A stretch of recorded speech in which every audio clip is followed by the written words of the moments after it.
These are gaming rabbit holes, from video games made by cults, to RPG Maker games depicting disasters, to secret endings, bizarre Sims mods, unfinished titles, and gaming scams.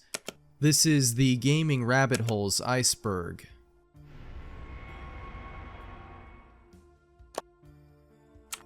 Lostboy.exe. This first gaming rabbit hole takes us back to August of 2012, when an anonymous user on 4chan posted a couple of screenshots of a game no one had seen or played before, along with a Mediafire link to a RAR file that contained a game known as Lostboy.exe. Most people wrote it off as typical creepypasta exe game slop, which was becoming popular at the time thanks to the game adaptation of the creepypasta Sonic.exe. But as players who actually downloaded this suspicious game would find out, there was a lot more to it than meets the eye. The actual gameplay itself is nothing special. The gameplay has been described as similar to that of Slender, but honestly it reminds me more of an LSD Dream Emulator type experience, a rabbit hole in its own right for the PS1. Really though, all you do is walk around as some creepy music loops in the background. Surrounded by a maze of gray walls and a green floor, all we can really do in the game is just explore, until eventually you stumble onto this, a creepy texture of what appears to be Satan. Moving on, you can also discover, after walking long enough, some other strange textures and religious imagery, but that's basically it. Honestly, all in all, the game is just a long and boring maze, with some creepy imagery thrown in, but not much else. And if this was all the game had to offer, then I don't think it would have gotten the attention that it has. A few days later, a pastebin was discovered containing the information of all those who downloaded and played the game, including names, phone numbers, credit card numbers, Facebook and eBay accounts, and even bank information. As it turns out, what those unlucky enough to download the game had done was install a rat, or remote access Trojan, unknowingly onto their systems. This is my greatest fear when playing these suspicious creepypasta games. Many users who had downloaded the game also panicked, but like with everything else on the internet, people eventually just moved on, with the game becoming an obscure yet fascinating memory. It was still quite a niche mystery, as sometime later the download link was lost, as there are posts asking for a download link to the game on Reddit.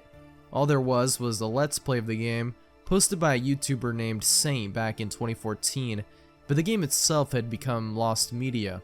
A French YouTuber named Feldup, digging into pieces of obscure lost media, managed to track down an old download link to the exe, and started an investigation, posting his findings to Twitter. It was there he was contacted by someone named Rob, claiming to be the original creator of Lostboy.exe, saying, quote, "I made Lostboy.exe back in 2012 and shared it with 4chan's V-board. It was a Game Maker 7 tutorial reskinned. There was never any other version. The virus Lostboy.exe was just a rat virus, not the game. They simply renamed their exe to Lostboy.exe." The story gets even weirder though, because Feldup interviewed this guy who claimed the virus came from another guy who was mad about being kicked from a furry role-playing group. Yeah. Gaijin Chirenji. This is a very weird and obscure game that I only know about because it was covered by Oddheader, and even still to this day, no one has really covered it extensively, which is a shame, because it seems like such a bizarre but equally interesting rabbit hole. As of today, the game only sits at 21 reviews on Steam, releasing in December of 2019. Gaijin Chirenji 1: Kiss or Kill. The game is a non-stop trip ride with seemingly no explanation for most of what's going on. You start the game by picking a character, love or hate, or let the game choose for you. You progress through the game playing these arcade-style minigames as a sanity or karma meter or whatever down here begins to deteriorate, and the game just visually and auditorily just starts overloading you. All the while, a webcam begins to appear at the top right during gameplay, seemingly of the game's developer doing weird and random shit, including him cutting himself open and putting actual game cartridges inside his stomach for whatever reason. And of course, it's all complete with a final boss of Saddam Hussein's head, reminiscent of the final boss of Hong Kong 97, taking place at a video game violence protest for some reason. The credits of the game reveals a little bit more about the title, though it's not nearly enough to explain this fever dream of a game. The text says, quote, "This game is an old project. It was started by my father, Yoshiro Takahashi, in 1998 for the Sega Dreamcast hardware. You probably know that this game console was prematurely dead, so the game was aborted. When my father died, I promised myself to finish his project. It took me a lot of time, but 20 years later, I finished his work. The game is not on Dreamcast, but I think we achieved to keep the original meaning. I hope you'll keep something of it." The story of Kamakuishi Village. Now I know there are some avant-garde, downright strange, and unconventional resource management and strategy games out there, but this one might very well top that list. If you haven't heard of it, the story of Kamakuishi Village is just that, developed by Happysoft, the developers behind Hong Kong 97, and released in June of 1995. The game places you directly in control of the Aum Shinrikyo cult, with the player taking the role of its leader, Shoko Asahara. This is a real-life Japanese doomsday cult created back in the 80s that was responsible for a Tokyo subway sarin gas attack back in March of 1995, mere months before the game's release, which ended the lives of 13 people and injured as many as 6,000. The group was founded by Shoko Asahara, born Chizuo Matsumoto. He foresaw a nuclear apocalypse and declared himself as a Christ-like figure who would take on the sins of the world. However, it wouldn't take long for the cult to turn violent and become embroiled in controversy, even before the devastating chemical attacks. So why, you might be asking, would a game be made about this deranged cult and its leader, released just months after the brazen attacks? Well, it was originally believed that the game was created as propaganda by the cult, as they had done a similar thing with an anime. Yes, the group even had an anime miniseries produced about the movement and its leader called Choetsu Sekai. They were also allegedly responsible for many pieces of propaganda software released under their publisher name of Aumsoft. This PC game in question, despite being published by Aumsoft, seems to have been a satirical take on the group, making fun of the cult and its leader. It utilizes full motion video of real cult members and of the anime we talked about earlier. Again, you play as Asahara in the game and manage the group's resources, with the ultimate disturbing goal of carrying out the sarin gas attack, with there being two endings: the quote-unquote good ending, where you commit the attacks, and the bad ending, where you fail and the world ends.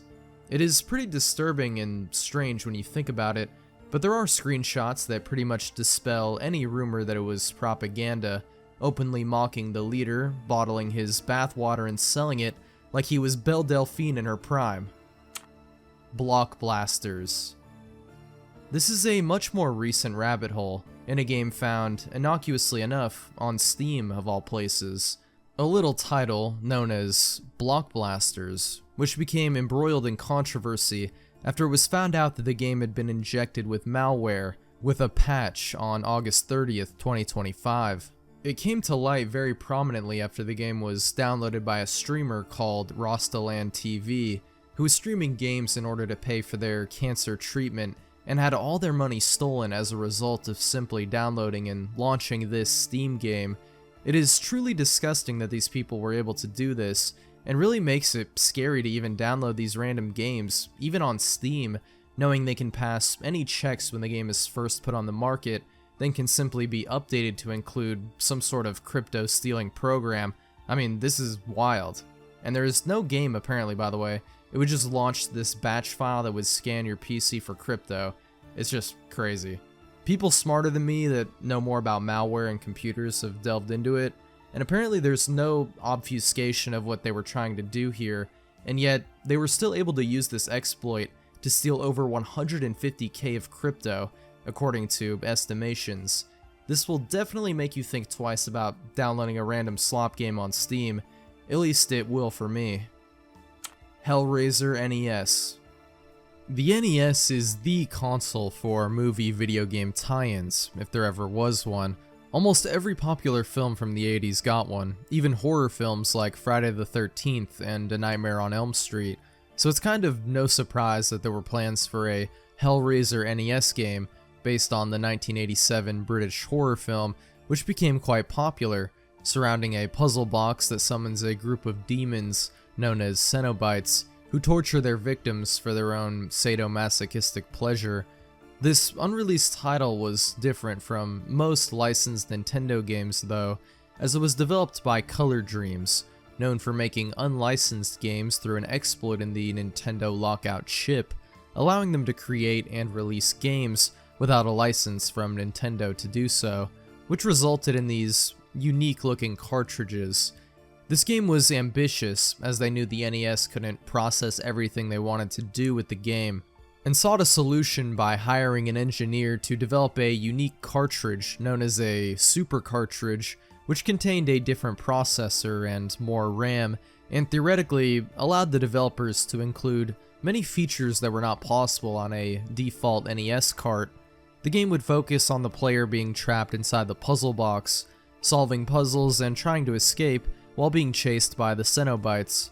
Unfortunately, this ambitious project was never finished due to the high budget costs and extreme ambition of the project in general.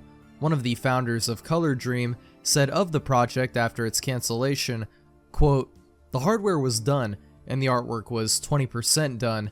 There was no programming. It was a 45-degree down-angle view, with a maze of stone and walls and pits. No build is known to exist online, because no build likely exists at all. Still, it makes you wonder what could have been had the project gone all the way." Nightmare Craft. So this is something I never thought I would encounter in my life, but a Minecraft overhaul mod made by a cult. Yeah, did you think that was coming? Divine Gaming is a company created by Jeff and Shalia Divine, the founders of a privately held company called Twin Flames Universe, which is recognized as an American cult. The group promotes a strange ideology of divine masculinity and femininity, whatever that means, and borrows many elements from New Age spiritualism into their philosophy. They believe everyone has a soulmate, or what they call a twin flame, and use this idea to manipulate people and sell them courses and sessions. The Minecraft mod itself is called Nightmare Craft, and was created by a team of 9 people, and cost over $250,000 to $500,000 to develop, and according to them, $20K a month to run. Going into the mod, as seen in Redline's video on cults in online games, you spawn inside of what seems to be an apartment, or lobby of some sort, and are actually given a full-on main story quest, where you have to, quote, choose the hero of the ages, and talk to this NPC and choose your difficulty. From here, it kind of goes off the rails as someone wakes you up on some rainy docks as you're chased by werewolves in the night until you make it to an abandoned house. From here, you ride a unicorn for some reason to this mansion, then clear the house of zombies and fight some, monster boss named Garbage. From here, there's a bunch of other random missions. Creepily enough, they even start opening videos from their own website on your computer as you're playing, which is weird. Where it really gets crazy is when you get guns, like actual Glocks, shotguns, Uzis, snipers, even a minigun. From the looks of it, it just seems like honestly a pretty decent mod, all things considered. I mean, you'd probably expect that for $250K, but it's playable. There's quests, there's bosses, and there's, you guessed it, many connections to the real-life cult, including their church, a connection to a chef and his divine dish courses, and of course NPCs being voiced by actual members of the cult. From Redline's video, this mod goes on and on for a while too. Many fetch quests, a ton of dungeons, mobs, bosses, and this is all apparently just chapter 1. It makes me wonder what it really is for then. If there aren't so many direct references to the cult, more like subtle hints, it doesn't really read like an in-your-face recruitment thing. Like, where's the return on investment exactly? Maybe they thought they could brainwash some young kids downloading mods on CurseForge with this? I don't know. It's just a very weird thing altogether. especially since they're still seemingly invested in the project, with a trailer for Chapter 2 dropping 10 months ago. Sad Satan. Sad Satan is without a doubt one of the most disturbing games ever created, not just because of the contents of the game itself, but also the disturbed nature of its creator and the lengths they went just for internet clout. The saga begins, however, way back in 2015, when a YouTube channel called Obscure Horror Corner posts gameplay of a never-before-seen so-called deep web horror game called Sad Satan, which he uploads in parts, each about 10 minutes in length. At first glance, it appears as your typical edgy 4chan game, like Station.exe or even Lostboy.exe, which we already covered, just a walking sim with some creepy music, including a pitched version of the Hong Kong 97 song, There's Another Connection, backwards audio and coded messages, and random images flashing on screen, most of these pictures related to, or are directly of, people convicted of. Shortly after 4 parts of the gameplay were posted to YouTube, people managed to figure out that the download links to the game were fake and did not work on Tor, meaning Obscure Horror Corner had likely created the game just to get attention and showcase it on his channel. Though this wasn't that surprising, this is nothing new. Many people have done this over the years, but that's not why this is on here. In an attempt to backpedal and try and maintain this ARG, I guess you could call it, Jamie, the person running the Obscure Horror Corner channel, did an interview with a writer at Kotaku and said he gave a fake link because the real game contained actual. Disturbingly and shockingly, this time he wasn't lying, at least about there being a version of the game with this disgusting material, because a user calling themselves ZK posted it to 4chan. Someone even went through the effort of making a clone of the game without all the illegal material, which is probably the version you see all the YouTubers playing back in 2015. Why is this in the game though, you might ask? And was this ZK user the person that made it? They did claim to be the one to find the link and send it to Obscure Horror Corner in the first place, but just who even is this person? Well, you probably guessed it by now, but it's fair to say they are likely the same person. So why did he do this? Why commit a federal crime and distribute some of the most heinous material out there just to make an edgy horror game? Like, it makes no sense to me. It seems like this is the case though, as people did some digging and found his name in the files. Not exactly bulletproof evidence, but this seems the most likely theory. All we can really do is speculate as to the creator's disturbed mind and suspect intentions when creating the version of the game posted to 4chan. Doom wads. I don't really know why, but for some reason Doom wads have not only become such a popular and well-used medium in the horror indie gaming scene, with some disturbing and fascinating works you've probably heard of, like Root Pain and MyHouse.wad, but it's also a place where disturbed minds have planned and plotted real-life crimes. Many familiar with the Columbine case probably heard about Eric Harris's levels, or wads, that he created, most of which today are now lost, though at least 6 have been found. Most of these aren't very interesting on the surface, but a few do stand out, such as Killer.wad and UACLabs.wad. The most infamous one though, which has not been recovered, is the one known as Real Doom, which was said to be an accurate recreation of the Columbine High School created by Eric Harris. Though someone did make an extremely accurate and disturbing representation of the crime, which has an unknown creator, but is still eerily precise and made with way too much passion. It's not just them either.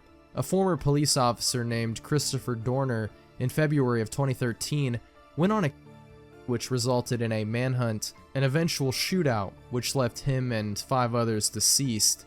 A Doom wad was created inspired by the incident, known as Chris Dorner's Last Stand.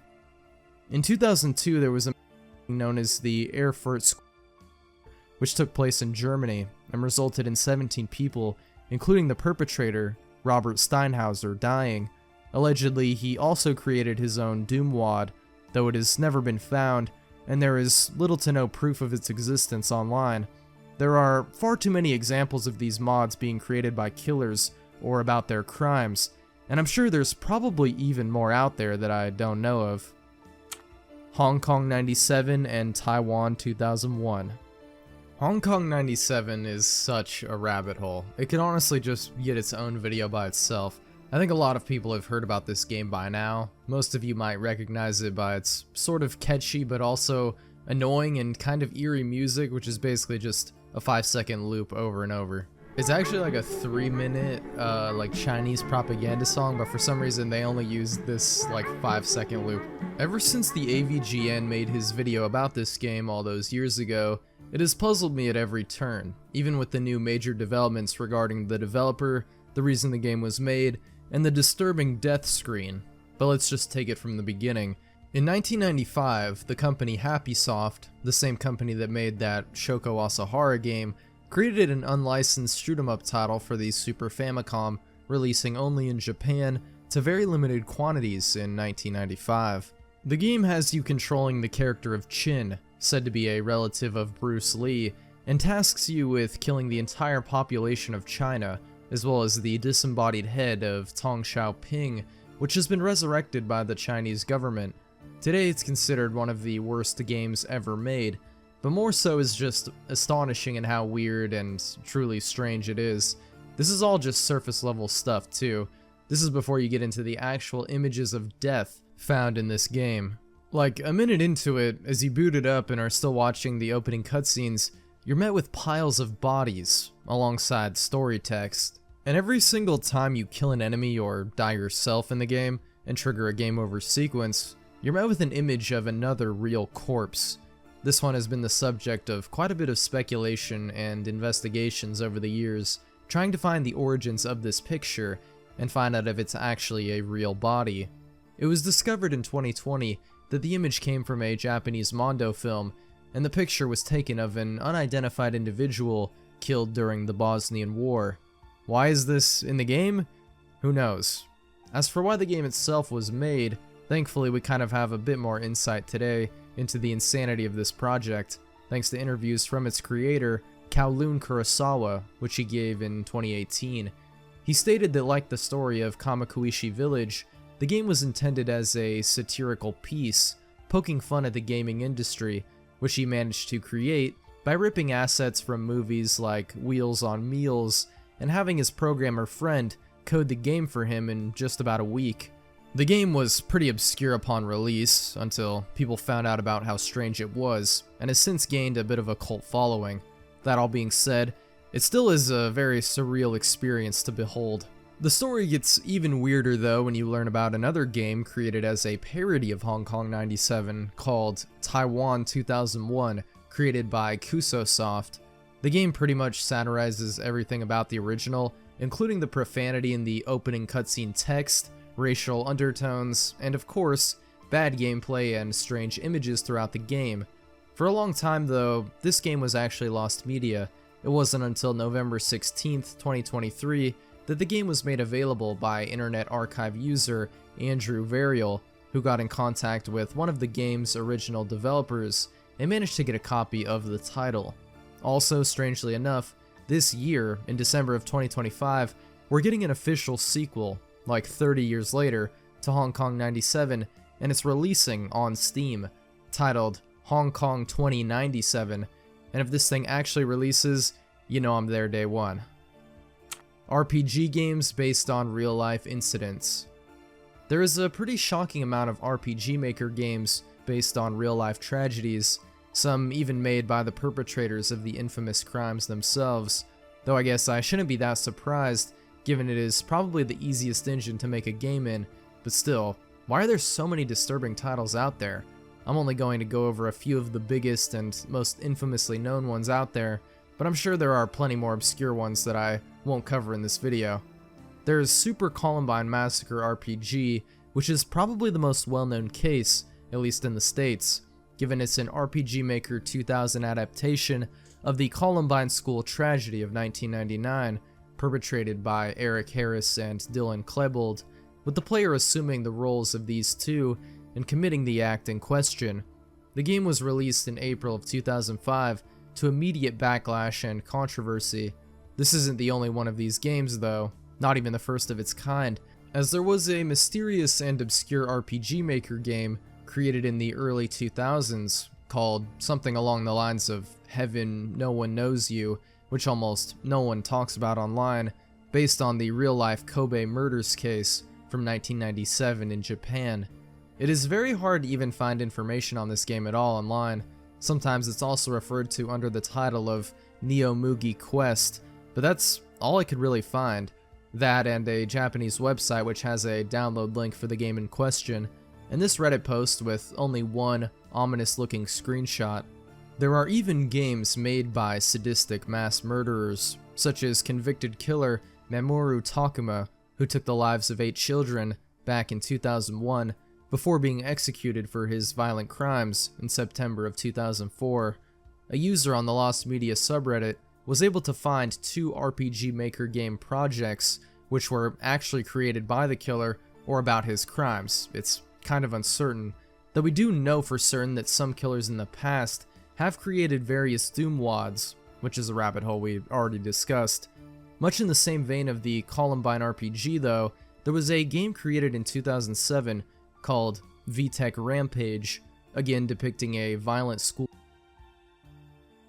This was really in poor taste as the game was released only a month after the attack. This same guy would later go on to do the same thing with the Sandy Hook tragedy in 2013. I just have no idea what motivates people to make games like this. It must just purely be for the attention and controversy, because the gameplay and depth of these games are typically non-existent. It's just so weird that so many of these things exist, and again, there's a lot of obscure Japanese ones too, many that I probably have never heard of. Let me know of some more in the comments if you can think of any, but for now we'll just move on. Banana and Steam idle games. Okay, so this is a bit of a newer trend on Steam and definitely a rabbit hole. I'm not talking about your standard idle games, by the way. This isn't about Cookie Clicker or Adventure Capitalist. I'm talking games like the one that started this bizarre money-making scheme, Banana. It came out in April of 2024 and quickly became one of the most popular games on Steam of all time, reaching concurrent player numbers rivaling those of Counter-Strike and Dota 2, despite the game literally just being a banana PNG and a number which counts your clicks. This is because the game utilizes the Steam item and marketplace system. Basically, after playing the game for enough time, you get dropped a random banana. Most of the time it's nothing, worth like 3 cents. Sometimes you get a rare one, which people will pay absurd amounts for, or at least they try to sell them for that much anyway. Today the market's cooled down a lot, so the most expensive banana on the Steam market is only about $82 as of making this video. But these were being listed at one point for hundreds, and even over $1,000 for a Steam item which you can literally do nothing with, except just hold it in your inventory and show it off on your profile, I guess. This of course caused a frenzy of people trying to profit off this game. Mostly bots, all farming these bananas. Again, most of them only sell for 3 cents on the market, the lowest price you can charge. The seller doesn't even get the full 3 cents either, as Valve takes a cut, and so does the creator of the game. The devs of these games were making thousands of dollars a day from these Steam market transactions, even though most people were only selling 3-cent items. There was just an insane supply of these bananas, and artificial demand due to the popularity of the game, which eventually did fizzle out, but after this, the floodgates were opened, and many clones came to Steam shortly after, imitating the same concept, such as Bongo Cat. Bob's Game. The story of Robert Poloni and the history behind Bob's Game is one of the most interesting in the history of indie game development in my opinion, and is such a deep rabbit hole that there's no way I can do the story justice in this short entry. I recommend Atrocity Guide's video if you want a deeper dive. But basically, Bob wanted to be a game developer and make his own game, which many people do, but what separates Bob from the rest is his sheer motivation, determination, and grit he displayed in his decade-long excursion to make his game. Oh, and also insane delusions. Development began in 2003, with Bob wanting to develop his RPG game for the Nintendo DS, which he pleaded for the SDK for years from Nintendo. He was so dedicated to this project that he not only constantly begged Nintendo for their support, but also spent upwards of 15,000 hours working on the game, reportedly in just the first 5 years of development alone. In 2008, he started posting trailers and update videos about his project and showed off early demo gameplay, which actually did impress people.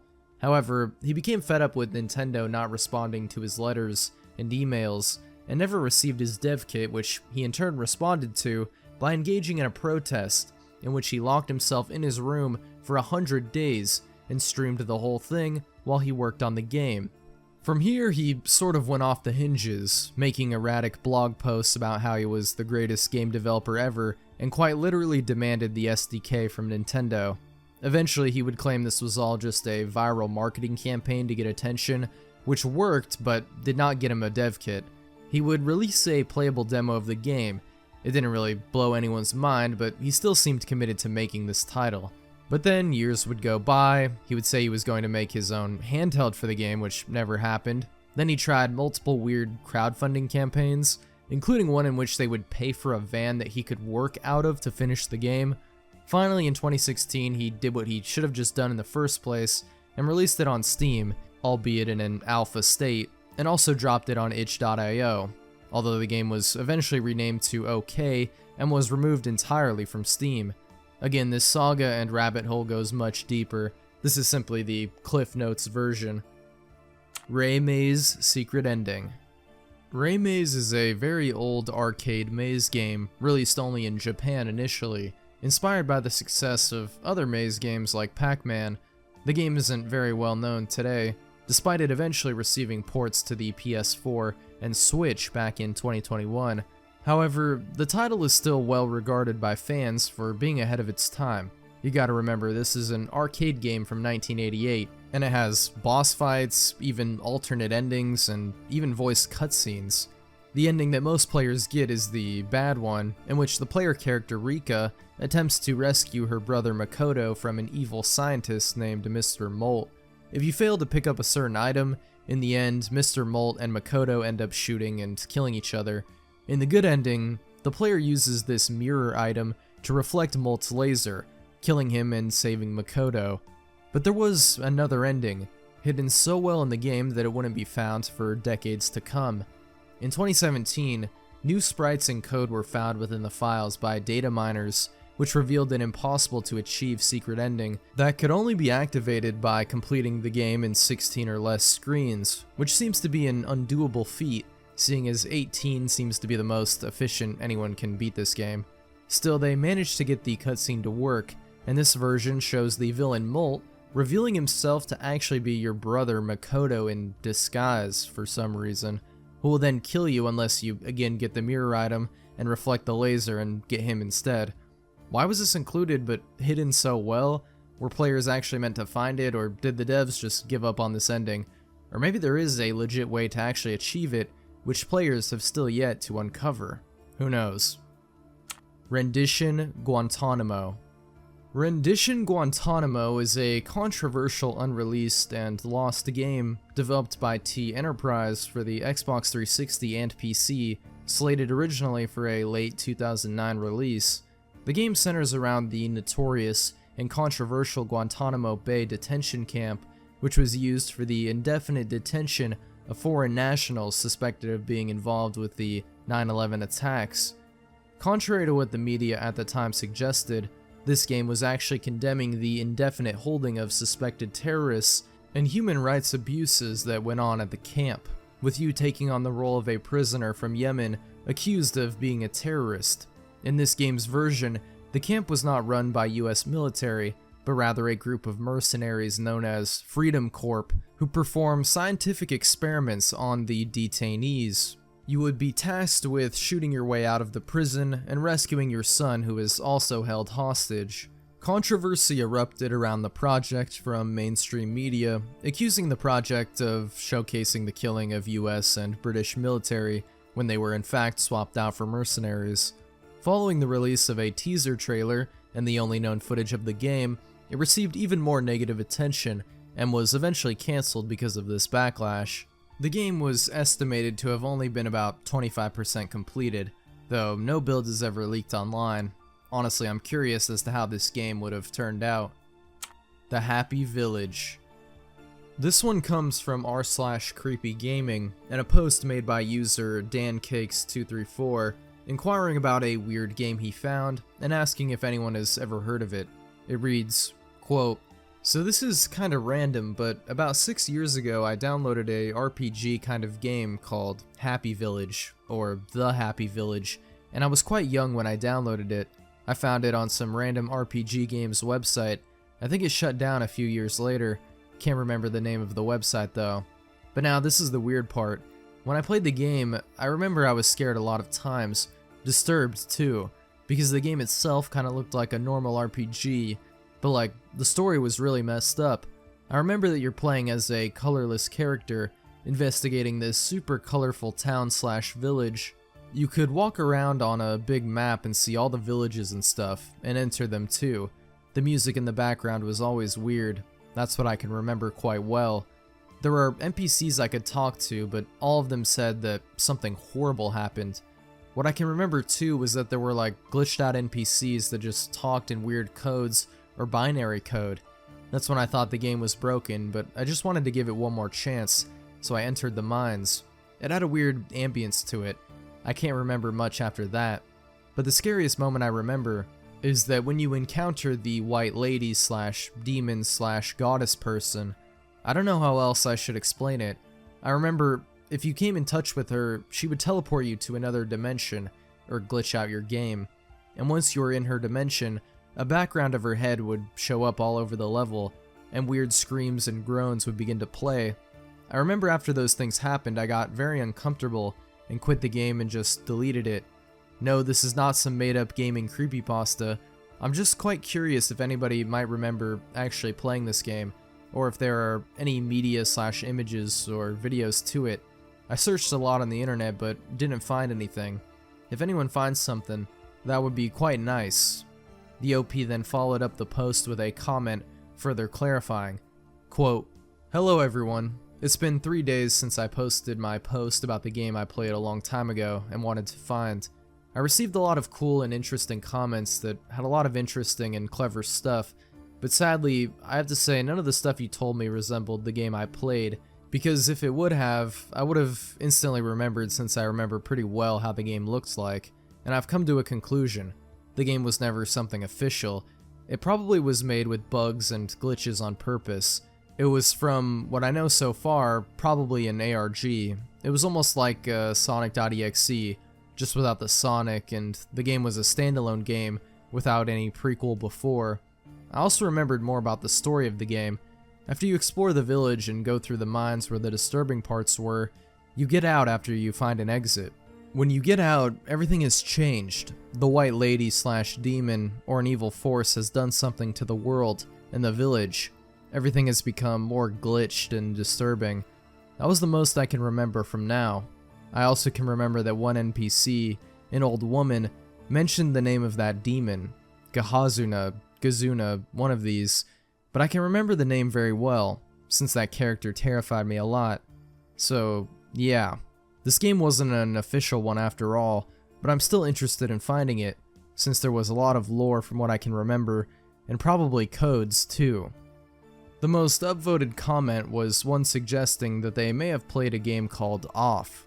This is an enigmatic RPG game in its own right, with you taking on the role of the batter, traversing a very uncanny world, not unlike the one the OP described, though of course there are many differences, which could be explained by the poster misremembering, or this might not even be the game in question at all.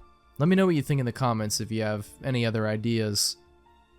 Bryce's Movement Engine. This is another obscure game I only know about because of Oddheader's videos. It released on Steam in early 2020, and as of now is free to download if you want to. It was developed by Brilliance Games, and is a parody of 90s MS-DOS titles. The game itself is pretty much a typical retro-inspired platformer on the surface. In the first level of the game, you come to this seemingly random and innocuous wall, but if you walk back and forth for a while, you can get past it, which will then teleport you to a Sonic.exe type beat rendition of the level you were just in. The music is distorted, there's blood everywhere, numbers are upside down. I mean, this has creepypasta written all over it. If this was just it though, it wouldn't be here. Keep going through the level and get to the same wall and do it again, and you're teleported to a different stage where you just walk in a straight line for a while until some sonic rings spell out the words, "Who is Bry?" As in, I guess, Bryce, the protagonist of the game. The stage gets darker and darker as you traverse until you are suddenly chased by a giant red-eyed version of Bryce until he eventually catches you and you're booted back to the map screen. So clearly this seems to be a Sonic.exe reference or Easter egg, but there is even more to this, as you can find another giant version of Bryce crying in a corner and another Sonic.exe reference in which you have to chase Bryce.exe around just like you do with Knuckles in the original Sonic.exe, but then it abruptly teleports Bryce to a giant flashing red room with an old man staring at a door. Going through that door takes you back to the map screen and shows you exiting a skull. Okay, I don't really remember this in Sonic.exe, and I'm not really sure what this has to do with this Easter egg, if it even does at all. This entire game, for that matter, is just kind of weird and confusing. Yukai Dai Sakusen. This is a really obscure and frankly bizarre and unsettling game that not many will have heard of, given there's barely any information on it at all to be found online. The main menu on its own does enough to explain its disturbing nature.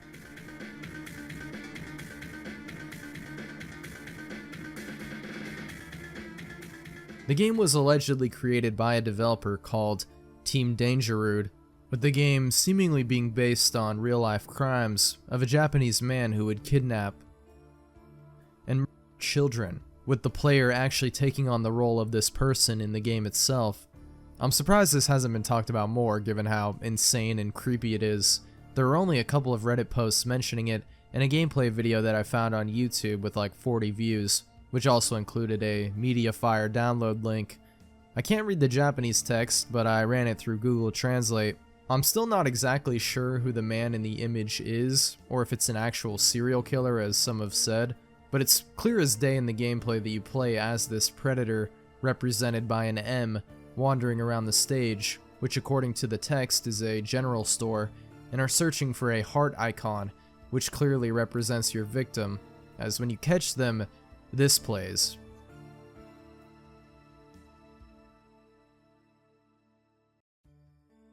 The game also requires you to evade the pedestrians, which are represented by these dots. If they corner you, it seems like you get caught and the game ends.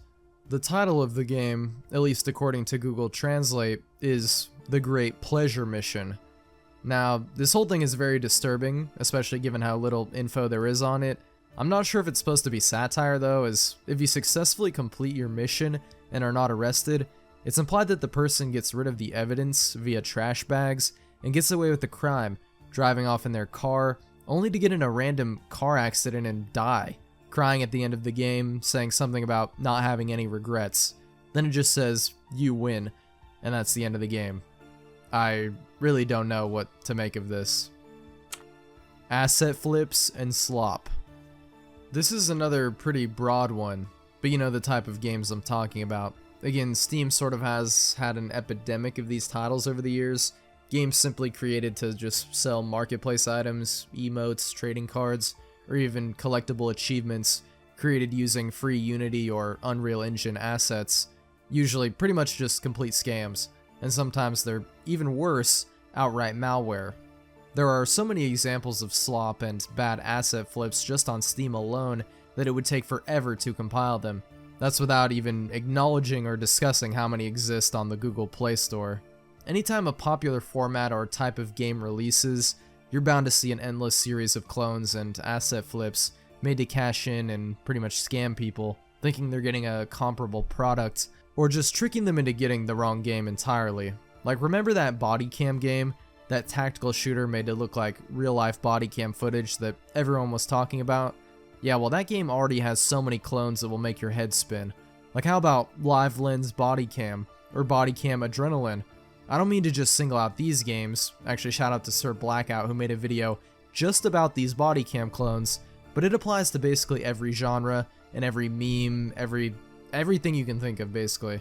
any way to cash in, even if it literally involves taking an existing game, an existing product, and just putting new textures and free Unreal Engine assets over it. There are even entirely separate rabbit holes just dedicated to certain asset flipping dev teams, like Digital Homicide Studios, which Frederick Knudsen did a couple great videos on if you're interested, in his own Down the Rabbit Hole series. Next time you're bored though, maybe just browse through some random genre on Steam and sort by new and just observe the amount of strange slop games that you can find. You can truly dive down this rabbit hole for hours. OMG, what the F barbecue. So I'm not really that familiar with The Sims and its community, having only played the third game pretty briefly a long time ago, but I have heard of what seems to be the most infamous Sims mod ever created for the second game, called OMG What the F Barbecue. The mod, posted to modthesims.com, created by Pescado, was given the description, quote, "Has ACR or Risky Woohoo given your Sims too many unwanted crotch fruit? Did the adoption agency fob off another baby on you instead of that pizza you wanted? Brought to you by the coolest acronym ever to grace the face of the internets. It's OMG What the F Barbecue. It's new, it's shiny, it's more awesome than all those lesser, useless downloads that do nothing that isn't already in the game. It even functions as a regular grill, with all the options for all versions of the game, unlike other people and their lesser awesome crap. And best of all, it can be yours for less than $640K, because $640K is all anyone should ever need. Except no Kewian-based substitutes. If you don't vote for this to win, I will come in the night and steal your firstborn children, and then eat them." Essentially what this mod does is allow you to buy a unique barbecue grill in The Sims 2 that lets you cook newborn babies on it. Was that what you were expecting?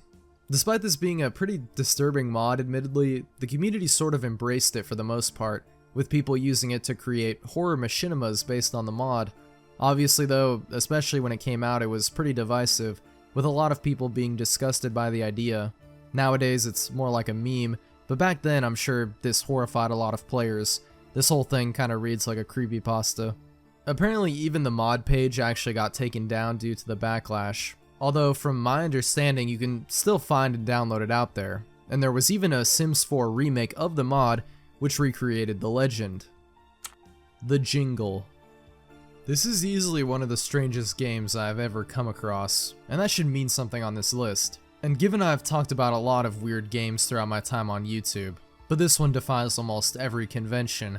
It's an almost incomprehensible RPG, which just appeared one day on itch.io, and is still relatively obscure besides a mention from Oddheader in his creepiest unsolved games video. It's essentially a party RPG game with disorienting visuals, incoherent dialogue, creepy enemies, and strange boss fights, one of which even resembles the person seen in the "Who Are You Running From" Game Boy camera Easter egg. Actually, apparently this is just an edited photo of a JoJo's Bizarre Adventure character. The game also happens to open links in new tabs when you open chests for some reason, though most of them don't actually work anymore from what I've seen. The moves you use in these RPG battles also make no sense, seemingly just random words strewn together. The story, if you can even glean one from this, is pretty much indecipherable, though certain NPCs talk about freeing their lord and savior from a metal prison using a passcode. This so-called statue of God's hand is likely what they're referring to, as interacting with it prompts you to put the year he was born. A dedicated player managed to find the passcode by unlocking an item by getting a high score in a certain minigame, which lets him defeat the boss and gives him a password to unlock the later sections of the game, which are just as cryptic and strange. Sometimes I guess when you have a game over, you're shown the text "unfortunate" with an image of 9/11 for some reason. I'm not gonna pretend like I understand anything about this game because I don't. Eventually, after making your way to multiple landmarks in the US, teleporting from Texas to DC, killing mobs and fighting bosses, you eventually fight the final boss, the Jingle, a creepy looking man in a suit. The game then closes, and then you get a text box telling you, "Thanks for playing and completing Side A. Jingle Side B awaits." So yes, that was just half the game. Apparently it gets even weirder and harder from here. No clue what any of it means, we just know it's an edgy RPG Maker game that uses Killer 7 and Hylix assets. Guy Savage, Metal Gear Solid 3. Metal Gear Solid 3 is an absolute classic game, which recently just got a full remake. I haven't played it yet personally, but I can at least attest to the greatness of the original. That being said, I had no clue about this insane thing. I hesitate to call it an Easter egg because it's much more than that, more like a tech demo that went nowhere, at least that's the theory. If you don't know what I'm talking about, Metal Gear Solid 2 had a skateboarding game demo thing where you could skate around the big shell as Snake and Raiden. This was a little slice of the upcoming Konami game Evolution Skateboarding, released in October 2002. The same thing happened in MGS3. There was another hidden gameplay demo, only this time, there was no game that came out afterwards based on the demo. The game was known in the credits as Nightmare Game Guy Savage, and was accessed by saving, talking to paramedic on the radio, and then quitting and loading back in before escaping the jail cell. The player will then be dropped into a strange dream where you fight cybernetic police officers using long hook swords, before eventually turning into a monster, and eventually, Snake just wakes up and snaps out of the dream. To this day, we don't know what this minigame was, if it was related to an unreleased Konami project or not, and if so, which one? Maybe it was just a minigame made for this small Easter egg, but was it really? And why? Like, what does it all mean? We may never know. The Guy Savage mode actually got completely rebuilt for Delta as well, the remake of Metal Gear Solid 3, complete with cutscenes and even more gameplay at a cemetery, making it look like some sort of Bloodborne-inspired Souls-like something. Here we have yet another bizarre Steam rabbit hole. There are 2 games released on Steam called Something. Not this one, but this one here, released in 2021. It's a 99-cent 2D platformer that has baffled pretty much all those who have played it. The Steam page description reads as follows, quote, "Something is an intelligent 2D logic adventure game. The event of the game takes place in a parallel world, 1303.11. You, as a cat, Darchi, are trying to unravel the strange anomaly of your 9 lives occurring through time, bypassing every life of Darchi to get to the beginning of your journey to start all over again by being born a wonderful cat. Darchi has come a very long way. While traveling through his lives in a parallel world, Darchi will meet objects of his constant use, as well as memories of which he still remembers. The game is made in black and white style. Overcome obstacles by jumping. Objects on which you jump have different physical properties that prevent you from reaching the finish line. Peculiarities. Nice graphics by Yuri, nice soundtrack by Nicole Wren, an unforgettable adventure, exciting plot." Okay, so I have no clue what I just read, and the game is basically just as confusing, but I guess it does a good job of describing it, kind of. I mean, you're just traversing in this black and white environment, jumping over obstacles, while the text poses philosophical questions about existence, as this Among Us looking thing, which I guess is supposed to be the cat Darchi. The game can be completed very quickly collecting all the items, but if you were to exploit the environment and explore further, you can come across a bunch of symbols, and a gigantic one of Baphomet, which isn't even visible as you're too close to even see it. Only by piecing together images taken at a close distance can this even be seen. Station.exe. Station.exe, as I referenced earlier, is another bizarre 4chan game which appeared on the Paranormal board back in 2013. The anonymous user posted, quote, "Hey X, my dad bought a CD at a computer expo in Rochester, New York a few years back. The CD itself was for some engineering software, but there was a second CD inside the CD case. There was no design or writing on it, and on the CD was a zip file called Station. Inside is a Blender game and a bunch of DLL files. The game itself is very strange. I don't want to ruin much, but it's a very crudely made game that takes place at some sort of field with 2 buildings. The goal is to escape the entities that are chasing you. Once they touch you, the game closes. I tried making an Angel Fire page to upload it, but it does not accept .zip files. If anyone wants to attach their email, I can send you the file. I promise you this isn't a virus. I scanned it myself through a few times and my computer seems to be clean. Now right off the bat this reads and is punctuated like a creepypasta. It seems like another game made by a guy trying to just scare people on 4chan, not dissimilar to lostboy.exe or even the Sad Satan debacle. The gameplay just consists of you walking around a building while being chased by these giant floating heads that crash the game when they touch you.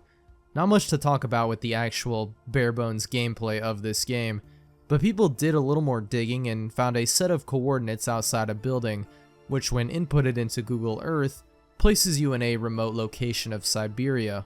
Around a year later, an anonymous user claimed to have ripped a sound file from the game and uploaded it. It was an SSTV file, which was converted into an image which had some more coordinates written on a note.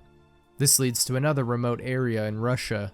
Unlike the first location, this one may be a hoax and doesn't really look like it ties into the game at all, as at least in the first location you can find a building that resembles the one found in the location of the game. Another user claimed to find a URL in a memory dump for a website called semperprotonum.com.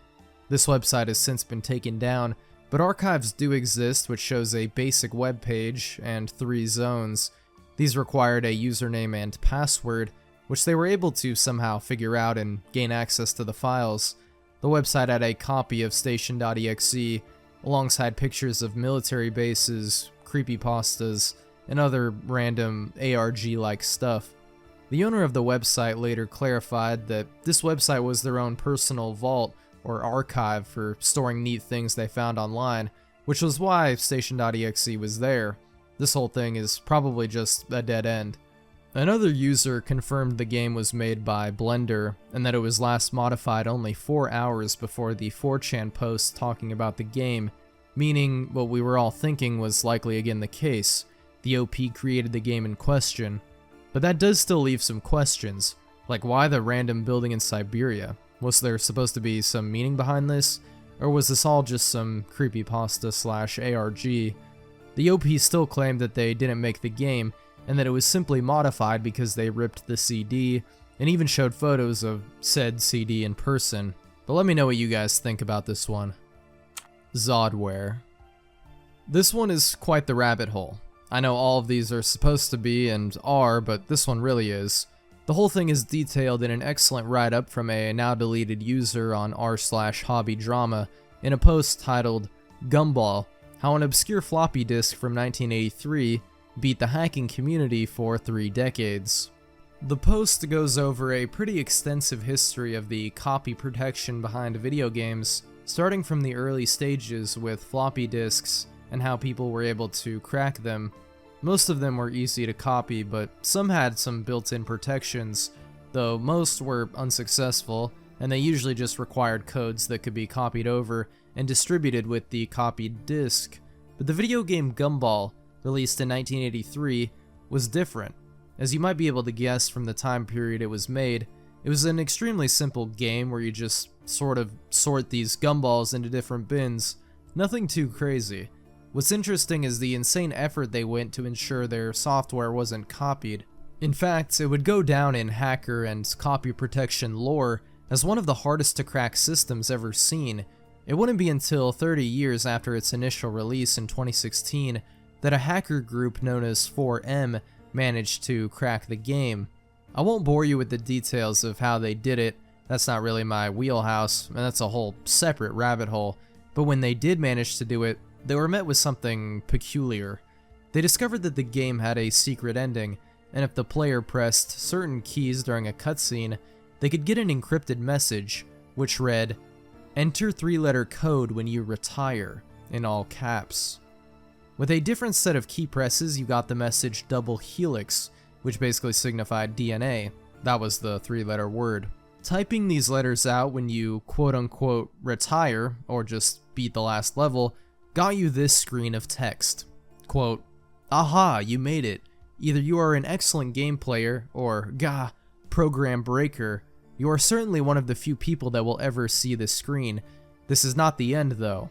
In another Broderbund product, type Zodware for more puzzles. Have fun. Bye. RAC. The true mystery now is what this Zodware password is and where we're supposed to input it, as to this day, nobody has found a use for it in any Broderbund software products as far as I'm aware. They first started making games in 1980, but have since gone defunct since 1998. Still, it's possible that there are some unsolved Easter eggs out there waiting to be solved, awaiting the input of the Zodware password. Quest for Saddam and Quest for Bush. Quest for Saddam is a strange game in itself. A first-person shooter developed by Petrilla Entertainment and released during the Iraq War in 2003. The game is a very simple FPS title where you play as an American soldier shooting Al-Qaeda members and eventually killing the final boss, Saddam Hussein. The game takes a much more satirical take on the war and is meant to be humorous as far as I can tell. I mean, they have these weird posters strewn about the game, and the combat is just super goofy and sort of Doom-inspired. The game is only like 20 minutes long according to a playthrough I found on YouTube, and one of the developers still went on the news and did an interview segment and said this. It's going to be the #1 game of the year. It's got the potential to, that's for sure. I don't know if bro was just trolling, but Wind Waker and Knights of the Old Republic came out this year. The main reason this is on here though is because of a mod made for the game by the Global Islamic Media Front, a propaganda organization associated with Al-Qaeda, which changed the game from Quest for Saddam to Quest for Bush. It's basically just a reskin with you playing as a jihadist, killing American soldiers on a quest to kill Bush instead of Saddam. Funnily enough, this caused quite a bit of controversy and backlash, but it's like, we kind of did the exact same thing with the original game, right? The Game 23. Appearing randomly on the Google Play Store sometime prior to August 2018 is a bizarre and obscure mobile game which has since been taken down. The screenshots are hard to understand, but seem to show a bunny or something controlled by the player running towards a golden apple with hieroglyphics on it. The description reads, quote, "If you don't already know how to play the Game 23, you have no business trying to play the Game 23. People who played the game said that occasionally when you clicked on the apple, you would be transported to this strange room with disorienting visuals and a black rectangular thing. This could all be related to an ARG created back in 2014 by Alejandro Jodorowsky, an experimental Chilean and French filmmaker known for making avant-garde movies. He tweeted out a paste bin with text talking about this game and something about some Project Mayhem 2012 thing. This document is extremely long and contains rambling about how the game will heal the world and is part of some VR HiveMind computer simulation. And to join, you have to help build a cathedral by tweeting about the game and spreading its message or something. But is this ARG even related to the game on the Google Play Store? Or was this game made in an attempt to spread the message of the Game 23, which the pastebin says can and should be done through any means possible? Who really knows? Zejita Games. This saga seemingly begins with the release of the first game by Denisoft, Attacking Zejita, released on the PlayStation Store back in June of 2015, alongside some gameplay trailers, and even a story trailer which describes the plot as a not-so-distant future in which the GCPD created a division of mechanical robots to protect their city against crime, but instead the robots turned on them and started attacking humans and even enslaving them and turning them evil by marking their heads, whatever that means. The gameplay itself is very weird, and no one could even really figure out what to do. Many of the trophies and levels in the game went unfinished, as no one could figure out how to beat them. A year later, a sequel, Attacking Zejita 2, would release on the PlayStation Store, and this one was even harder. No one was able to even beat the first level of the game, or get any of the cryptic trophies on PS4.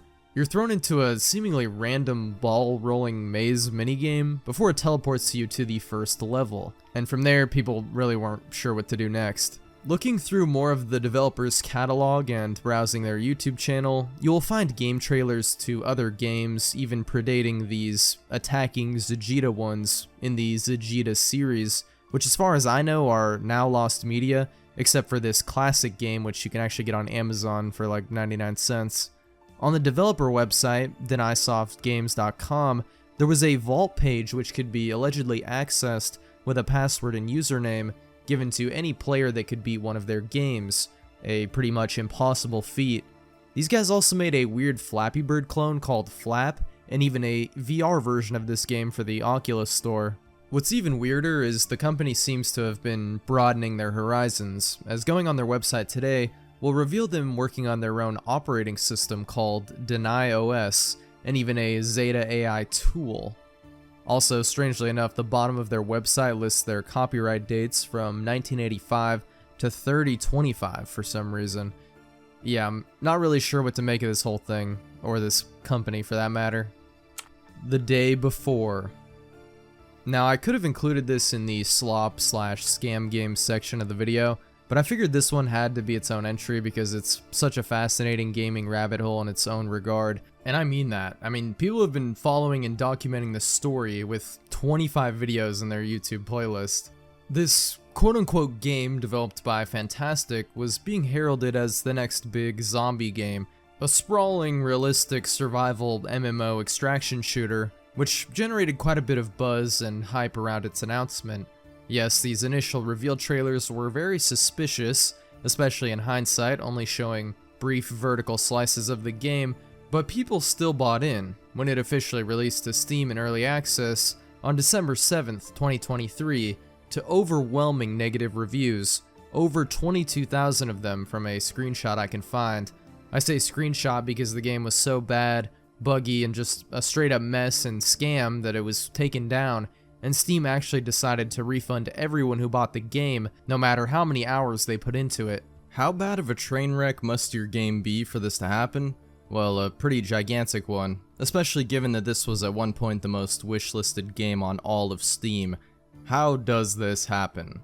Well, the game was first announced in January of 2021, with a trailer that was the first red flag that most people recognized, as seen in the comments section. The game was also plagued with delays and a slew of scandals involving not paying developers, and even accusations of plagiarism. Not only did they allegedly do all this stuff, not only did the game barely function at launch, causing it to get shut down, but it also took, according to them, 5 years to develop, even though someone cataloged all the assets that they simply bought and used in the Unreal Engine from other people, and it is an immense list. So yes, it's also a bit of an asset flip. It's got everything going for it, really. And only 4 days after the game released, it was taken down, customers refunded, and the development studio shut down. Still crazy to think that at one point this was the most wishlisted game on Steam. Fun. A lot of the titles on this list may be considered disturbing, but I think this one may just take the cake as the creepiest one I've ever seen. It is unknown who created the game, but it was released in 2013, simply titled Fun.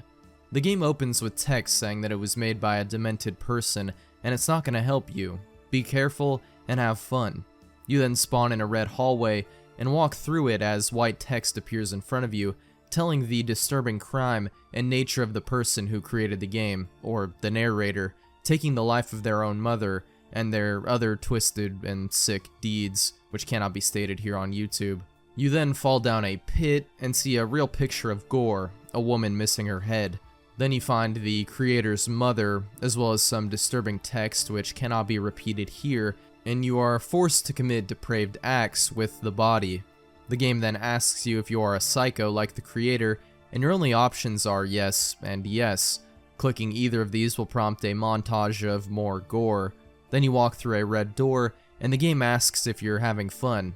Then it asks you to grab a piece of paper and write "I'm having fun" on it, and send it to doyouhavefun@hotmail.com, which surprisingly quite a few people did.